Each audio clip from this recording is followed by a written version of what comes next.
তুমি আমার শক্তি নিয়ে সন্দেহ করছো দেবী? আমি পাতাল লোকের অধীশ্বর অসুররাজ নরকাসুর দেবী, নরকাসুর। আমার বাহুবল দেখে পর্বত কেঁপে ওঠে, আমার আসুরিক অস্ত্র দেখে দেবতারাও ভয় পায়। আমি সামান্য ফুঁ দিলেই বৃক্ষ মাটি থেকে উপড়ে কয়েক ক্রোশ দূরে গিয়ে পড়ে। এই সংসারে এমন কেউ নেই, কেউ না, যে আমার সম্মুখীন হতে পারে। সত্যকে কর্ম দ্বারা প্রমাণ করতে হয় অসুররাজ। কেবল আপনার কথাই আমি কি করে বিশ্বাস করি? ও, তার মানে তুমি আমার শক্তি পরীক্ষা করতে চাও? যদি বলো এই নীলাঞ্চল পর্বতকে মাটি থেকে উপড়ে তোমার পছন্দ মতো জায়গায় রেখে দিই। না না অসুররাজ, এমন করবেন না। এই পর্বতই তো আমার বাসস্থান। তোমার জন্য পাতাল লোকের সাম্রাজ্য অপেক্ষা করছে দেবী।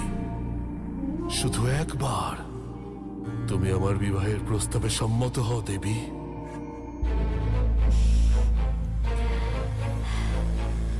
আমি আপনার বিবাহ প্রস্তাব অবশ্যই স্বীকার করব অসুররাজ, যদি আপনি আমার একটা ইচ্ছা পূরণ করেন তাহলে। বলো দেবী, দেবতাদের দাস বানিয়ে তোমার চরণে অর্পণ করব, নাকি লক্ষ্মীর আভূষণ দ্বারা তোমাকে সাজিয়ে দেব, তোমার জন্য স্বর্ণমহল বানিয়ে দেব, নাকি এই সংসারের সমস্ত রত্ন হিরে মতি জহরত অর্পণ করব?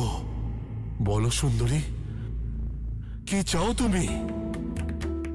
আমি আপনার তৎপরতা দেখে প্রসন্ন হয়েছি অসুররাজ, কিন্তু এর মধ্যে কোনো বস্তুর প্রতি আমার আকাঙ্ক্ষা নেই অসুররাজ। তাহলে তোমার কি আকাঙ্ক্ষা বলো দেবী? আমি আর ধৈর্য ধরতে পারছি না, বলো কি ইচ্ছা তোমার? অসুররাজ, আমি এই নীলাঞ্চল পর্বতের শিখরে থাকি। নিচে থেকে ওপরে যাওয়ার কোনো পথই নেই। সেই জন্যই আমার আসা যাওয়াতে অনেক সমস্যার সম্মুখীন হতে হয়। যদি আপনি ভূতল থেকে পর্বতের শিখর অবধি চারিদিক দিয়ে পৌঁছানোর পথ বানিয়ে দেন, তাহলে আমি বিবাহ প্রস্তাব অবশ্যই স্বীকার করব। কিন্তু এই কাজ আপনাকে এক রাতেই করতে হবে।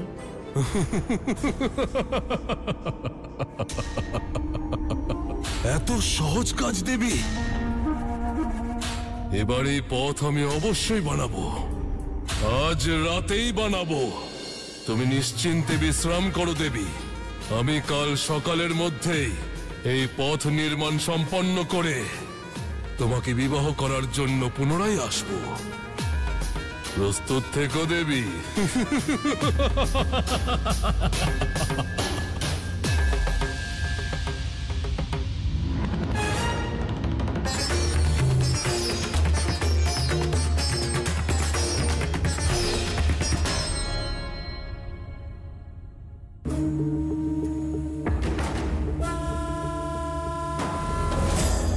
মহারাজ, কি আদেশ আপনার?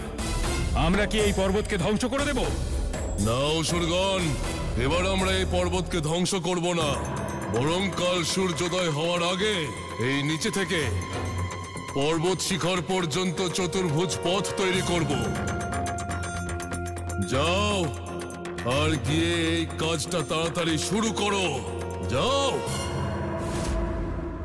নরকাসুর,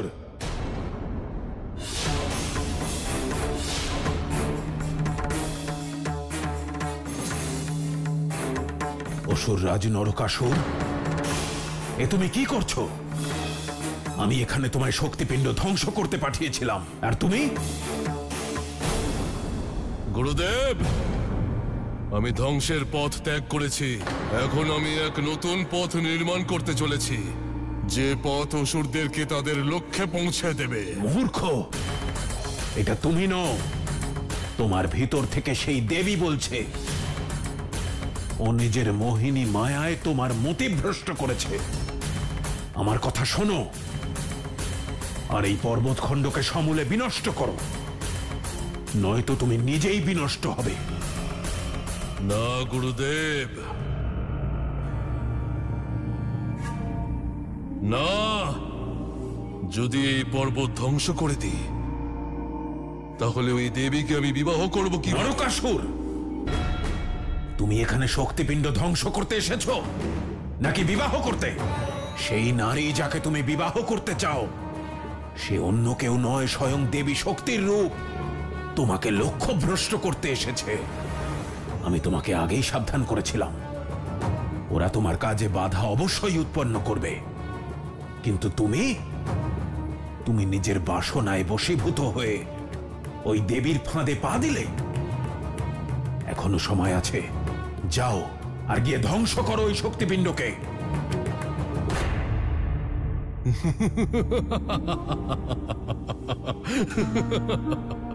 গুরুদেব, যদি এই পর্বতে বসবাসকারী ওই মোহিনী নারী শক্তি হয়, তাহলে সে তো আরো সুখের সংবাদ। ও আমাকে প্রতিশ্রুতি দিয়েছে যে যদি কাল সকালের মধ্যে আমি এই পর্বত শিখরে পৌঁছানোর চতুর্ভুজ পথ তৈরি করতে পারি, তাহলে সে আমাকে বিবাহ করবে। বোঝার চেষ্টা করুন গুরুদেব, কাল সকালে সূর্যোদয় হওয়া মাত্রই দেবী শক্তির সঙ্গে আমার বিবাহ হয়ে যাবে। ও আমার অধীনস্থ হয়ে যাবে, আর আমি ওই শক্তির স্বামী হয়ে যাব।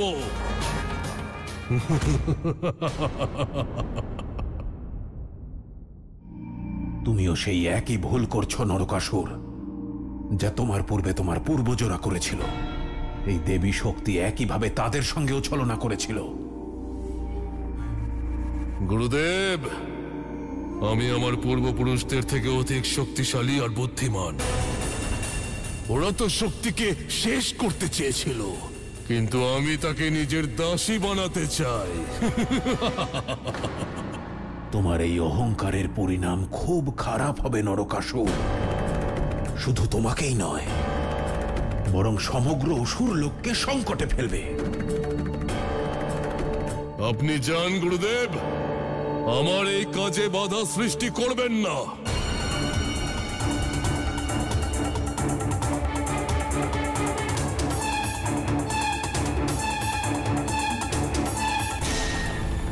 যাও অসুরগণ, কাজ শুরু করো।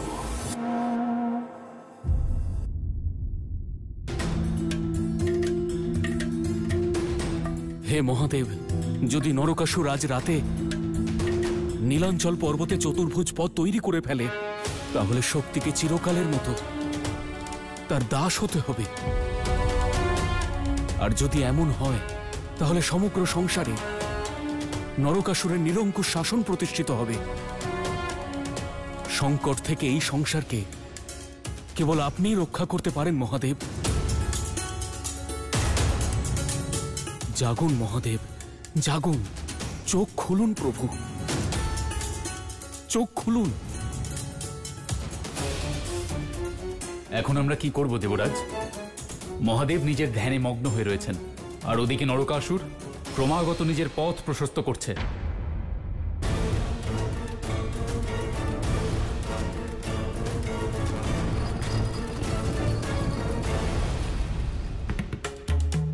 দেবরাজ, এবার ভগবান শিবের প্রকৃত সংহারক এবং রক্ষক রূপ ভৈরবের আরাধনা করতে হবে আমাদের। একমাত্র ভৈরবই শক্তিপিণ্ড রক্ষা করতে পারবেন।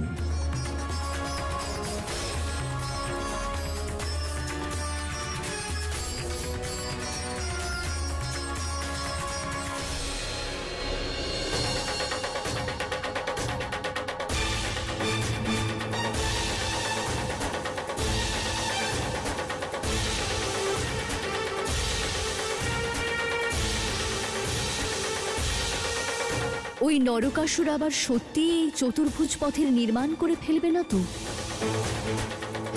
যদি এমনটা হয় তাহলে উত্তম, অতি উত্তম। আর কিছুক্ষণের মধ্যে কাজ শেষ হয়ে যাবে। আর কাজ শেষ হতেই দেবী শক্তি আমার দাসী হয়ে যাবে।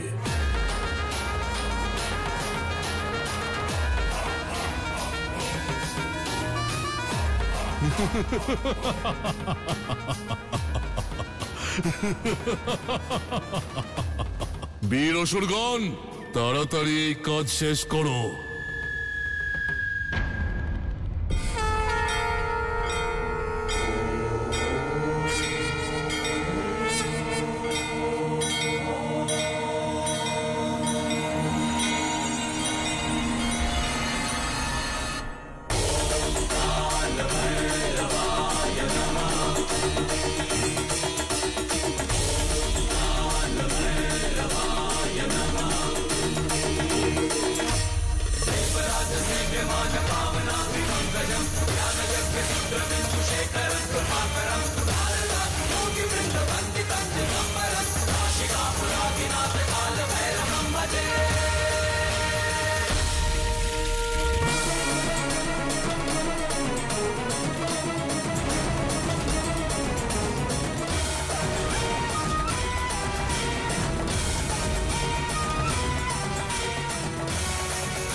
অসম্ভব! এটা হতে পারে না, এত তাড়াতাড়ি সকাল হতে পারে না। আমি হারতে পারি না। না, নারায়ণ নারায়ণ। অসুররাজ, সময়ের গতিকে কেউ আটকাতে পারে না। আমরা তো সময়ের নিয়মেই বাধা পড়ে আছি। এই ত্রিলোকে যে নরকাসুরকে কেউ মারতে পারবে না, আজ সময় তারই হাত বেঁধে দিয়েছে। নিজের প্রতিশ্রুতি অনুযায়ী আপনি দেবীকে বিবাহ করার শর্তে হেরেই গেছেন, আর তাই নিজের সৈন্য সামন্তের সঙ্গে নিজের লোকে প্রস্থান করুন আর নিজের প্রতিশ্রুতির মান রক্ষা করুন। নারায়ণ নারায়ণ।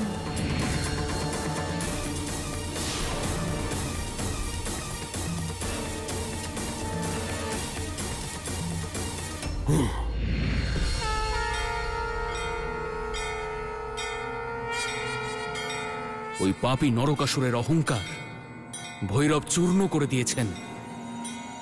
ও আর ফিরবে না।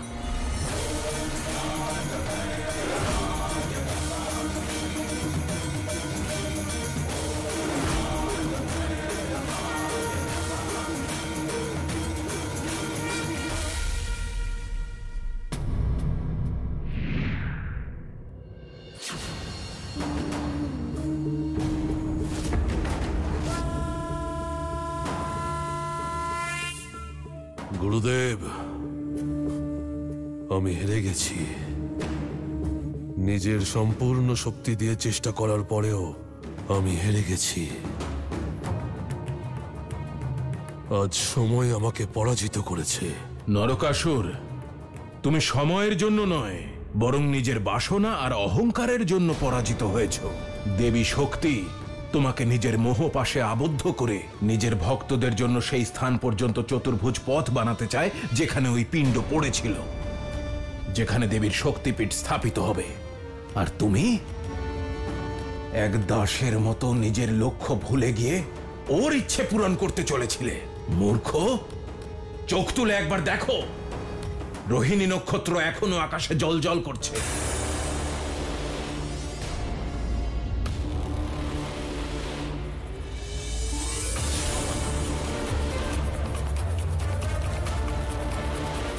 এখনো অর্ধরাত্রি, প্রাতঃকাল আসতে এখনো অনেক দেরি।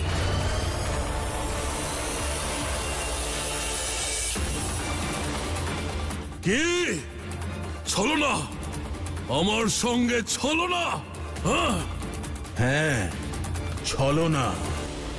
সেই ছলনা যা দেবী দেবতারা এতকাল ধরে অসুরদের সঙ্গে করে এসেছে, আর আজও সেই ছলনার দ্বারাই তোমাকে পরাজিত করলো।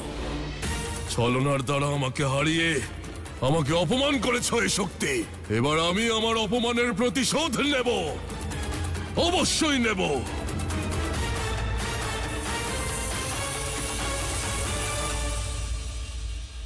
গুরুদেব, আমাকে ক্ষমা করবেন। আমি আপনার উপদেশ অমান্য করেছি। এবার আমাকে প্রতিশোধ নেওয়া থেকে কোনো শক্তি, কোনো মায়া আর কোনো দেবতার ছলনা আটকাতে পারবে না। এবার হয় আমি ওই শক্তিপিণ্ডকে বিবাহ করে ওই দেবীকে আমার দাসী বানাবো, নয়তো ওকে ধ্বংস করে দেব।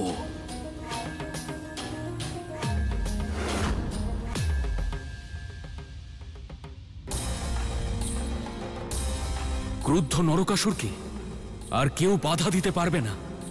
এবার কি হবে দেবর্ষি? নারায়ণ নারায়ণ।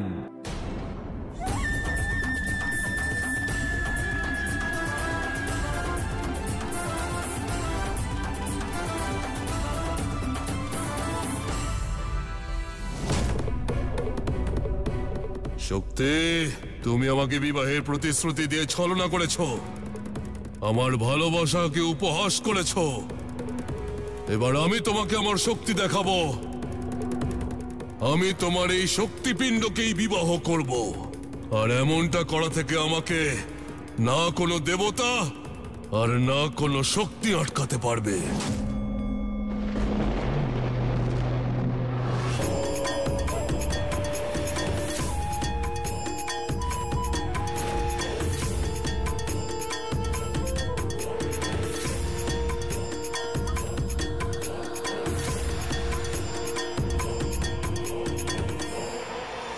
নরকাসুর,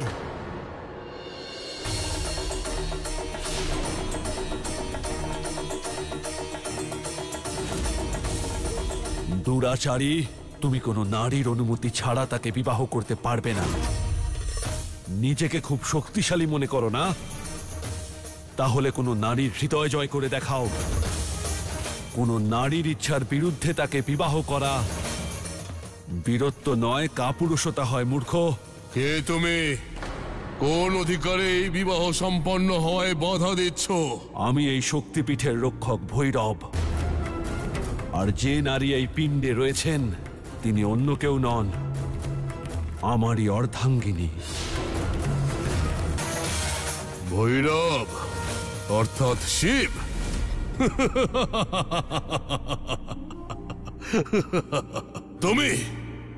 তুমি আটকাবে আমাকে? যে নিজের স্ত্রীকে রক্ষা করতে পারেনি সে আমাকে আটকানোর কথা বলছে। সম্ভবত তখন কোনো সুযোগ পাওনি, কিন্তু আমি তোমাকে একটা সুযোগ দিচ্ছি নিজেকে প্রমাণ করার।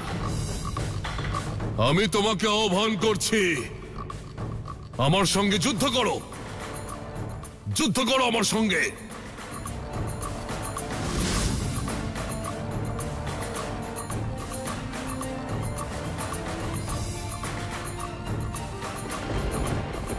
এবার তোমার বিনাশ নিশ্চিত ভৈরব।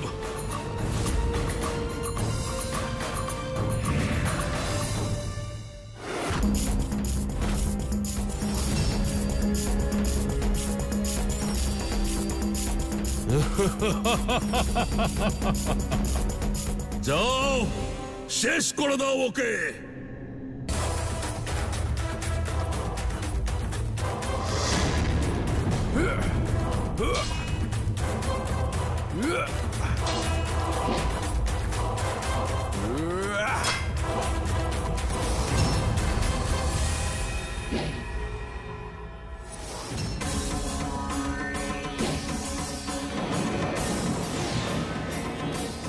এই যোদ্ধারা আমার অংশ দ্বারা নির্মিত ভৈরব, ওদের ওপর তোমার অস্ত্রের কোনো প্রভাব পড়বে না। শেষ করে দাও ওকে।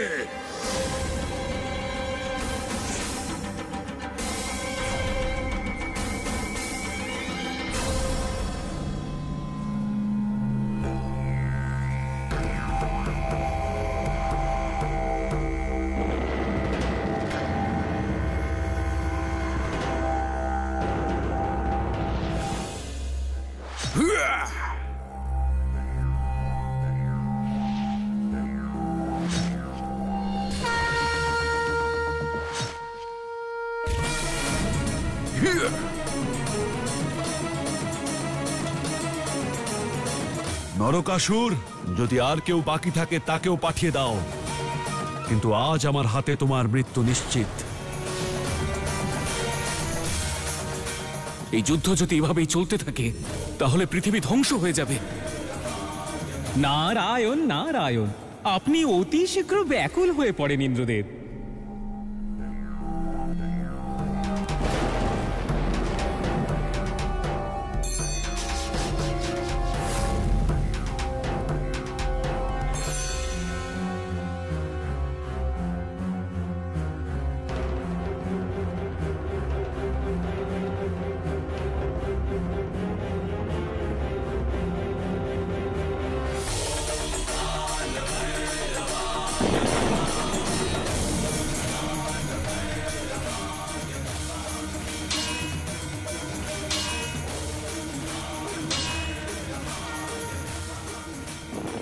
এই অসুর তো অত্যন্ত শক্তিশালী, এর বিনাশ করা সহজ হবে না।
ভৈরব, আজ তুমি আমার শক্তিপিণ্ডের রক্ষা করে এটা প্রমাণ করে দিয়েছ যে প্রকৃতি আর পুরুষের সামঞ্জস্যেই এই জগতের পাপ থেকে মুক্তি পাওয়া যায়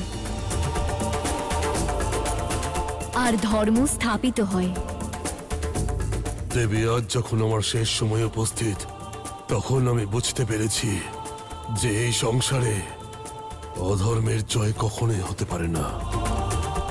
দয়া করে আমাকে আমার মুক্তির পথ দেখান দেবী।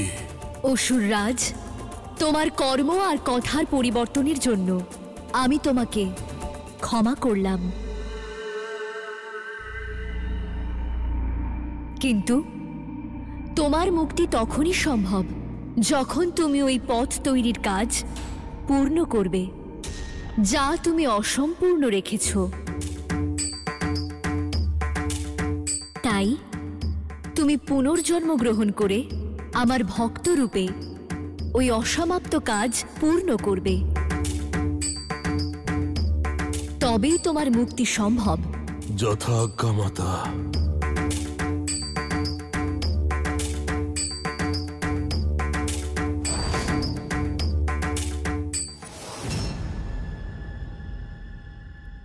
ভৈরব, আমি কামাখ্যা দেবী আজ থেকে আমি এই স্থানে নিজের সম্পূর্ণ শক্তিস্বরূপ মানুষের রক্ষার জন্য আর ধর্ম স্থাপনের জন্য অনন্তকাল ধরে বিরাজ করব। আর তুমিও আমার রক্ষক রূপে এখানেই আমার শক্তিপীঠে বিরাজ করবে।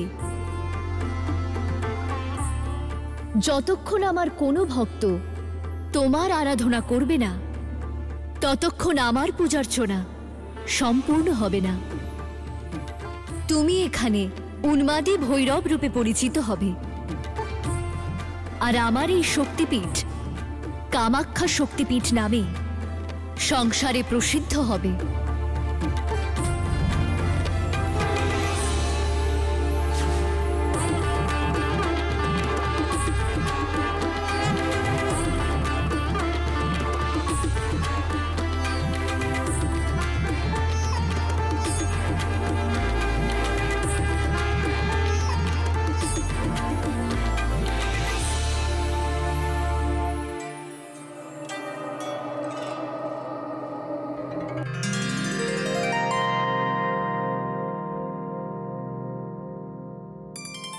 আর এইভাবে সেই পিণ্ডতে শক্তি স্থাপন হয়। প্রভু, আপনার কাছে কামাখ্যা শক্তিপীঠের কথা শোনার পর আমি বাকি সমস্ত শক্তিপীঠের বিষয়ে জানতে চাই। অবশ্যই দেবী, সেই পবিত্র শক্তিপীঠের মাহাত্ম্য আমি আপনাকে বলতে নয়, বরং দেখাতে চাই।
এটা কোন দেবস্থল প্রভু, যেখানকার প্রত্যেক মানুষ এক কঠিন সাধনায় মগ্ন? এটা হলো দেবতাদের দ্বারা নির্মিত দেবনগর উজ্জয়িনী দেবী। এখানে যে শক্তিপীঠ রয়েছে, এখানে মন, কর্ম আর প্রতিশ্রুতির দ্বারা করা সাধনা সিদ্ধ হয়। সেই জন্য একে হরসিদ্ধি শক্তিপীঠ বলা হয়।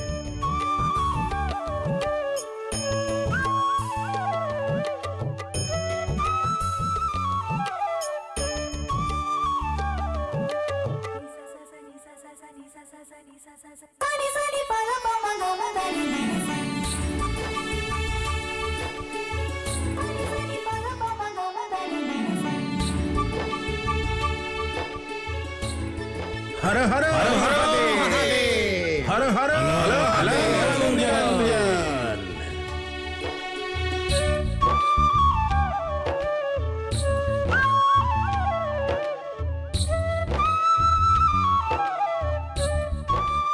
মহাদেব, দেখুন আমাদের এই দুজন ভক্তকে, কিভাবে নিজের শরীরকে এত কষ্ট দিয়েও আমাদের সাধনায় বিলীন। আমাদের এমন কোন রূপ রয়েছে যাতে ওনাদের মন বিভোর হয়ে রয়েছে? আমাকে সেই রূপের দর্শন করান স্বামী। আসুন।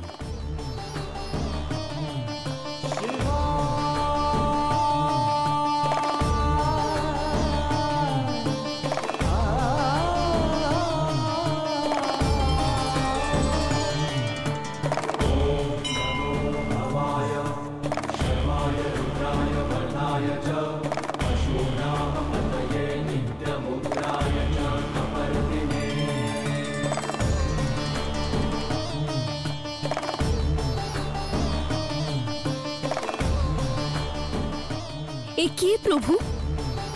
এখানে তো কোনো মূর্তিই নেই। তাহলে ওনারা আমাদের কোন রূপের পুজো করছেন?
দেবী, এখানে আপনার মূর্তিরূপ নয়, বরং আপনার শরীরের অভিন্ন অংশ, আপনার দৈব কনুইয়ের পুজো অর্চনা হচ্ছে। সেই কনুই যা আপনি স্বয়ং ভৈরবের রূপ ধারণ করে এই ভূমিতে পতিত হওয়ার থেকে রক্ষা করেছিলেন, আর আমায় রক্ষা করার প্রতিশ্রুতি পালন করেছিলেন।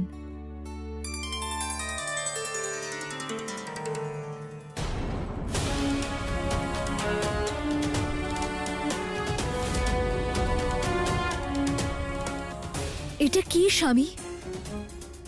এ কি বিচিত্র দৃশ্য দেখছি আমি। ভৈরবের হাতে অস্ত্র, চোখে আগুন, আর তাও আমার জন্য। আমার রক্ষক ভৈরব আমার বিরুদ্ধেই দাঁড়িয়ে। এমন কেন স্বামী? কখনো কখনো চোখে যে সত্য দেখা যায় তার ভিন্ন অর্থও হতে পারে। এই যে চিত্র আপনি দেখছেন, এখানে ভৈরব নয়, বরং আপনি ভৈরবের বিরুদ্ধে দাঁড়িয়ে আছেন।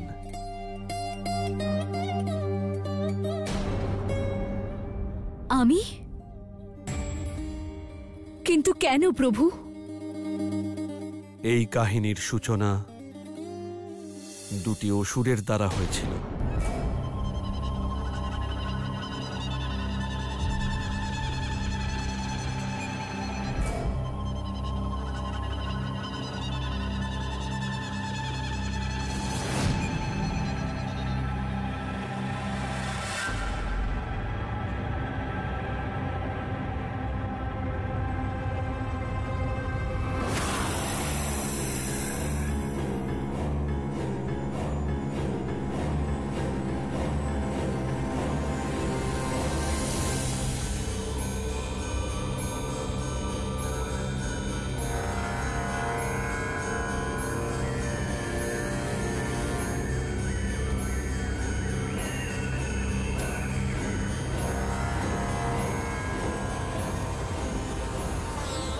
কোনো বাধা, কোনো বিপত্তি আজ চণ্ডকে আটকাতে পারবে না। সম্পূর্ণ ব্রহ্মাণ্ড একদিকে আর মুন্ডের প্রতিজ্ঞা একদিকে। এখন আমার এই পা ওই শক্তিপীঠের চৌকাঠে গিয়েই দাঁড়াবে।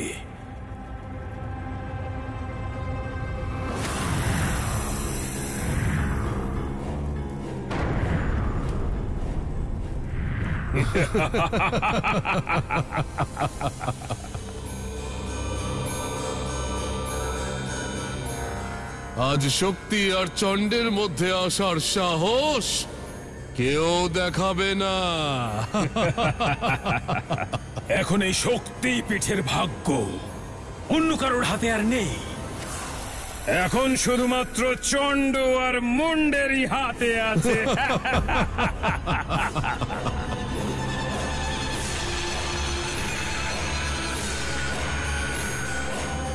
নারায়ণ নারায়ণ, অনর্থ হয়ে গিয়েছে, অনর্থ হয়ে গিয়েছে দেবরাজ, অনর্থ হতে চলেছে, ধ্বংস হতে চলেছে দেবরাজ, ধ্বংস। এ আপনি কি বলছেন দেবর্ষি? আমি ঠিকই বলছি দেবরাজ, আমি এক্ষুনি পৃথিবীতে দুই অসুরকে দেখে এলাম।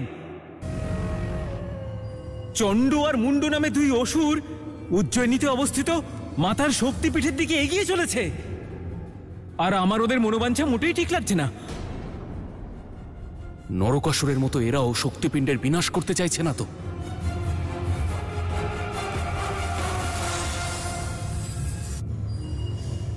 যদি তাই হয় তাহলে তো অনর্থ হয়ে যাবে। আপনি ধৈর্য হারাবেন না দেবরাজ। ভগবান শিব নিজের ভৈরব রূপে মা আদিশক্তির প্রতিটি শক্তিপিণ্ডকে রক্ষার প্রতিশ্রুতি দিয়েছেন, আর ভৈরব থাকতে মা আদিশক্তিকে কেউ স্পর্শও করতে পারবে না।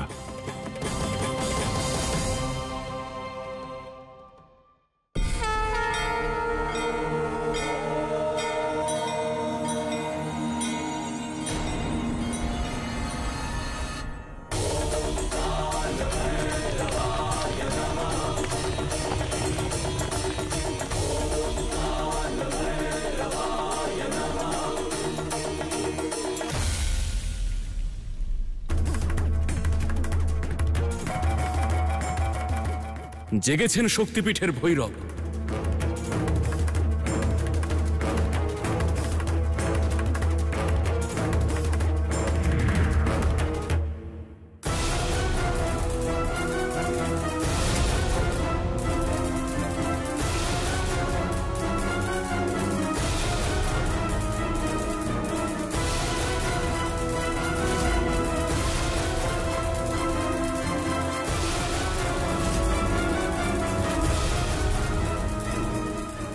এ কি দেবর্ষি, ভৈরব থেমে গেলেন কেন?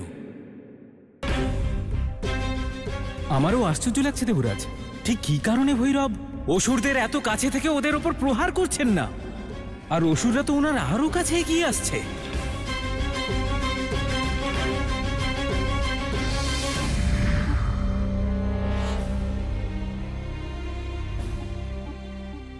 হে ভৈরব, কি হয়েছে? আপনার তোলা অস্ত্র থেমে গেল কেন? আপনি ওই অসুরদের প্রহার করলেন না কেন?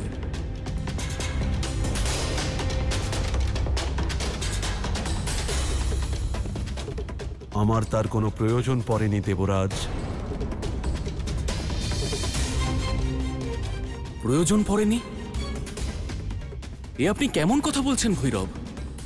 সঠিক বলছি আমি দেবরাজ, ওদেরকে আমার অসুর বলে মনে হয়নি।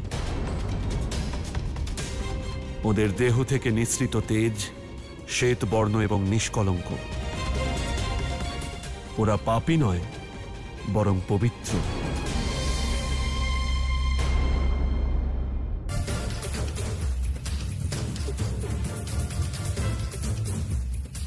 এ অবশ্যই তাদের কোনো ছলনা। ওরা কপটতা করে তাদের আসল রূপ লুকোচ্ছে। সত্য তো এটাই যে ওরা দুজন দানব, অসুর।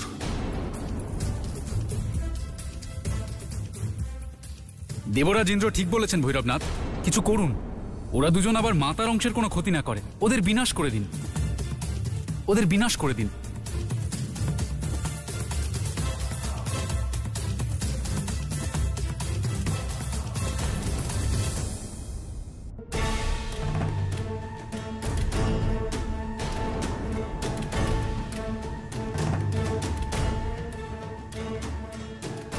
কি হলো চণ্ড? এইভাবে ঘুরে কি দেখতে চাইছো? আমার হঠাৎ মনে হলো যেন কেউ আমাদের অনুসরণ করছে। কিন্তু এখানে তো কেউ নেই। আমাদের বৃথা সময় নষ্ট করলে চলবে না চণ্ড, শীঘ্র আমাদের এগিয়ে যেতে হবে।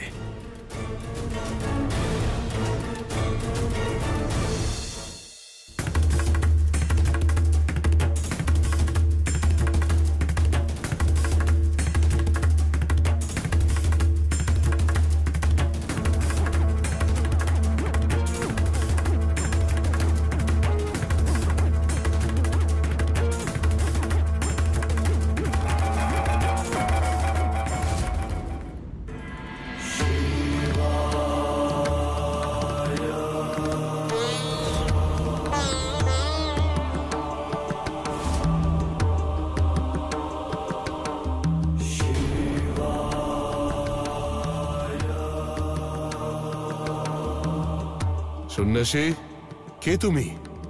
আর এই বিচিত্র মুদ্রায় দাঁড়িয়ে এখানে কি করছো?